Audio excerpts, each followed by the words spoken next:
Here's the Kove 450 Rally Standard. The only thing that I've actually put on this so far is the crash bungs. I took it for a ride off-road and I thought if I drop it, I'm going to smash something. So I bought a pair of those off AliExpress. They were about €60 and I've put a double take style mirror on there. Rest of it is standard. And in this box, here's the box of goodies I'm going to put on there. So let's take a look what's inside the box. First things first, protection, aluminium skid plate. I'll leave links in the description, costs, where I got them from, and I'll review them separately. Also inside the box, I've got the other double take style. It's not a double take mirror, it's the style of it, but it's very, very good quality. I've had these on my CRF, I've had them on my Vosges, and I've had them on the Himalayan, and they stand up very, very well. And for the price of them, if you break one or break both of them, they're very, very easy to replace and very cheap.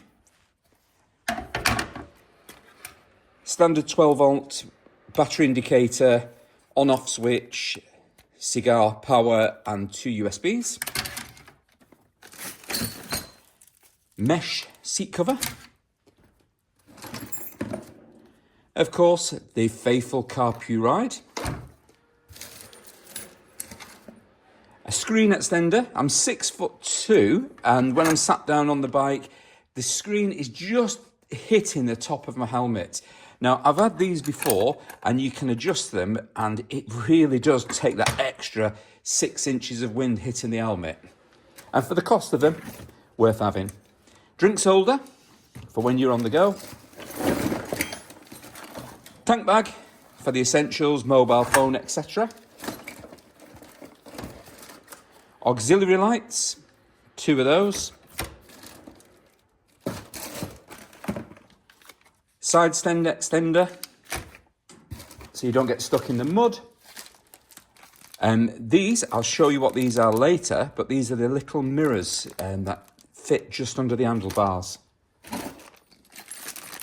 Clamps for the auxiliary lights. Handguards.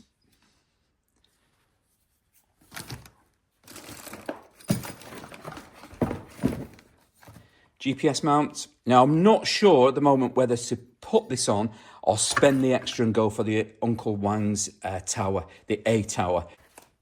And of course, the Red Riders stickers. That's it. Let's get it on the bike and see how it looks. Catch you in a bit. After a couple of hours of tinkering, fitting these accessories, it's pretty much, apart from a couple of little electronic wiring, it's complete. I'll show you what I've done. The first thing is, this is a low screen. It's a standard screen. You can get a high screen, or you can pay a couple of euros, a couple of pounds English for the screen extender. AliExpress special. I've had these before, and you can adjust them and you can tilt them so you can just get the wind off the top of your helmet, or you can remove it in seconds. It's inintrusive and it works very, very well. Protection was important to me, so I went with the Uncle Wang's bash plate. Good solid aluminium, bolts over the existing carbon, and it just gives that extra lip over to protect the carbon. A must as far as I'm concerned. While I'm down there, the stand extender, again, that was AliExpress. I think it was about €8. Easy to fit, and it just basically, when you're off-road, it stops the side stand going into the ground. It just gives that extra leverage. Foot pegs I'm happy with, gear selector I'm happy with. Crash bungs, I already told you, I drop it. I don't want to damage the tanks, because these are the tanks and the rear is a fuel tank as well. Went for some hand guards. Not sure, I'll put in the description how much they was. They wasn't expensive, they're alloy and plastic. Very, very sturdy actually. I was very impressed with how sturdy. And the clamps, I've had some before and the clamps just don't quite fit the bars, but these fit pretty well.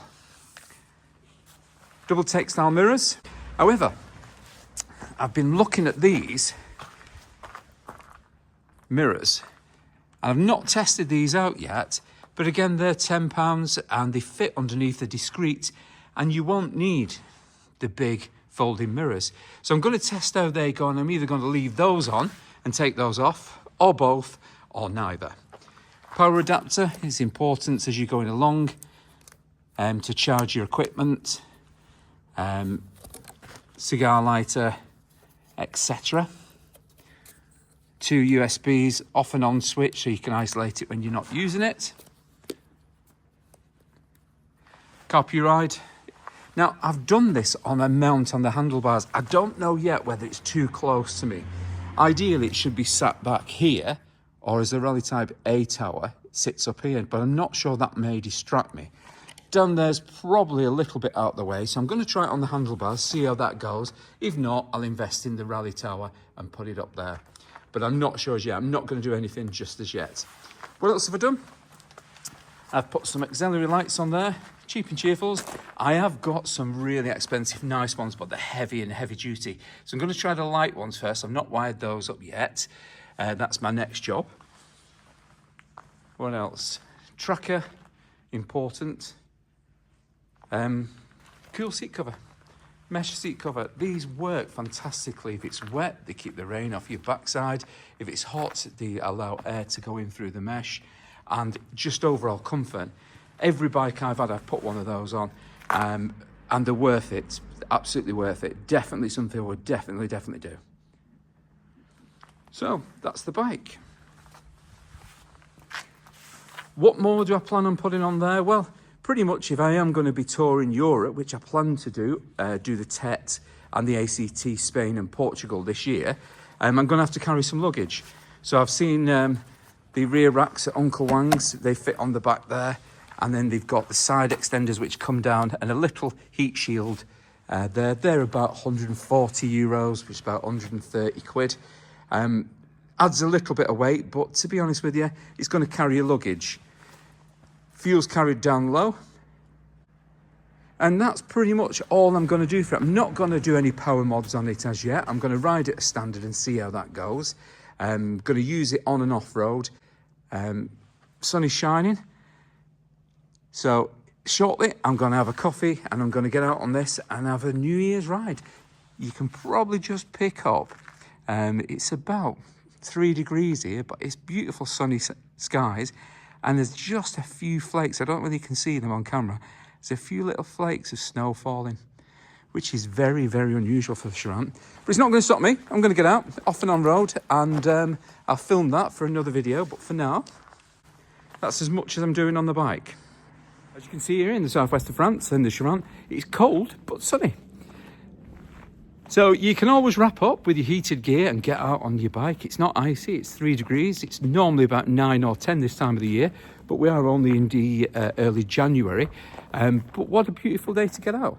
So I'm going to get out on this baby, put some miles on her, and enjoy the sunshine. Any questions on what I should put on this and what I shouldn't put on there? Have you tested anything else? Power upgrades, please leave them in the comments. And I'll put them on a future video. Thank you very much for watching. If you've not subscribed already, please do so.